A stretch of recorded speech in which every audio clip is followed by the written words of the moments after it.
Cool. We decided on a topic. It was how You can come closer, you know, If like you in want the to hear, beginning. yeah. okay, yeah.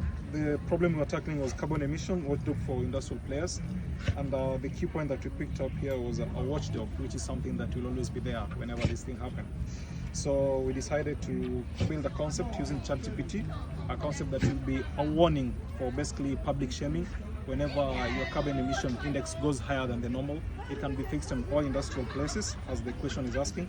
So it will be a tune or a short video for visuals. Let's say it's an Uber, and a visual can come there to indicate. And it's global, it's worldwide, and it's a common tune, a common warning that everyone knows. So people just know that company X, because the alarm went off today, they surpassed the emission, and it's a warning.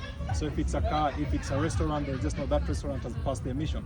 And with this, we hope to train everyone to be within the regulations. So the tools that we used were Mubot, ChatGPT, Synthesis, and Midjourney. Though for this one, we didn't use Midjourney, we just used the tweet. Cool.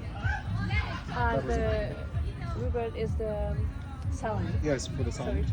Yeah, ChatGPT is for the concept. Alarm. Yeah, then Synthesis is for the video, for the visual. Okay, cool. Thank you. Awesome. Thank you. Time, great.